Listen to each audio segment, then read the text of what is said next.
President Trump, ever mindful of the very tight House majority Republicans wield, this week basically ordered Texas Republicans to redraw congressional district lines to add GOP seats to the next Congress. Here's his exchange on that with our Ed O'Keefe. Are you calling then for a complete redrawing of the congressional map ahead of next year? Just a very simple redrawing. We pick up 5 seats. But we have a couple of other states where we'll pick up seats also. The Republican-controlled Texas legislature is expected to consider this and some other less overtly political matters when it meets in special session starting Monday. I spoke with CBS News election law expert David Becker about this earlier today. President Trump was very blunt with our Ed O'Keefe this week about his desire for up to 5 seats out of Texas redrawing congressional district lines. How should we think about that? Well, first of all, redistricting in the middle of a decade is not completely new. It's a fairly new development. It happened first in the beginning of this century.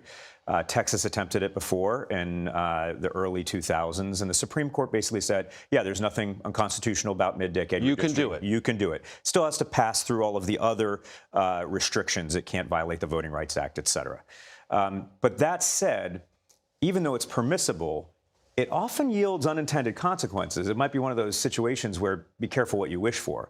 Because in order to maximize your districts in a state, you have to minimize the margins. You have to take a state like Texas that might be about 56, 57% Republican and 43% or so Democrat. And in order to maximize the number of districts that Republicans might win, you might be creating 52 or 53% Republican districts, whereas before it might have been 56, 57%. They're more competitive. And if there's a wave election, then you could see those districts swing to the other party. And in fact, that's what's happened in the past. The previous Texas mid-decade redistricting, which took effect in 2006, we all remember what happened in 2006. That was a wave Democratic election, and the Democrats took over the House despite that mid-decade redistricting.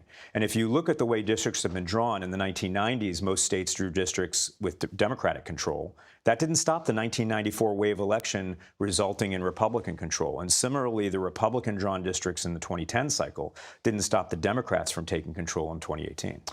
Let's talk about the premise asserted in Texas as to why they might need to redraw some of these districts.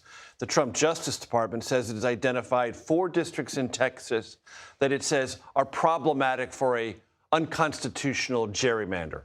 Evaluate that for us. Well, I think these claims are pretty obviously ginned up, and they're political. Political being coming from the president's desire to try to, at all costs, protect whatever power he might have in the midterms.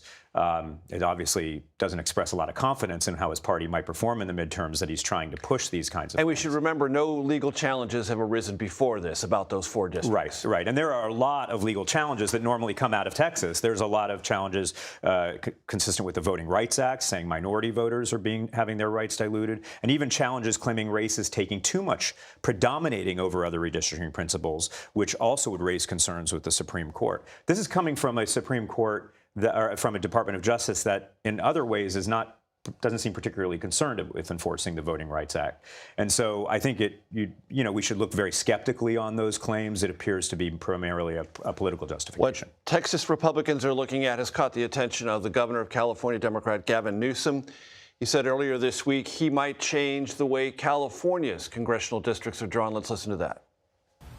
When Donald Trump calls in to the Texas legislature along the lines of the phone calls he made saying, find me some votes in Georgia, and says, find me 5 more seats in Texas, they're playing by a different set of rules. There are 2 alternatives if you're interested. You can call a special session. There are also a number of legal experts that have come to us exploring an alternative to that. Through an urgency measure, the legislature can move forward with new maps as it relates to federal districts. Does Gavin Newsom have the latitude Texas Republicans have in that state? This is always the concern with political gerrymandering, that there's going to be a tit for tat and kind of a try to cause and effect. Yeah. California voters previously have decided and amended their constitution to require an independent redistricting commission. It is a non-political process. I took part in the last cycle working for the California Independent Redistricting Commission, and those districts have been drawn to be non-political, to keep communities of interest together, to keep counties and cities together where possible, what we call traditional redistricting principles. Since that's enshrined in the Constitution, it's going to be very hard for California to change that, and I would say it's extremely unlikely that they could change it before 2026. Now, could they change it in advance of 2028 if the voters change their mind? That's a possibility, but for 2026, I'd say it's very unlikely. And that California map has been viewed as what, legally?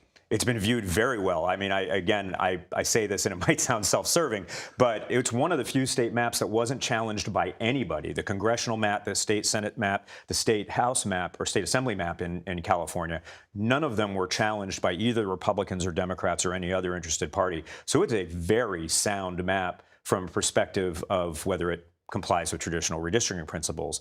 But of course, as long as partisan gerrymandering, this kind of extreme partisan gerrymandering is happening, there might be an effort all over the country to try to maximize districts for political gain. Even though California is about 40% Republican, 40% of its districts are not Republican, even with that great map. In Texas, even though it's about 44% Democrat, that's not the percentage of districts in the state. And so far, the Supreme Court said that's entirely legal so long as redistricting principles are complied with. David, as always, thank you for breaking it down for us. Thank you, Major.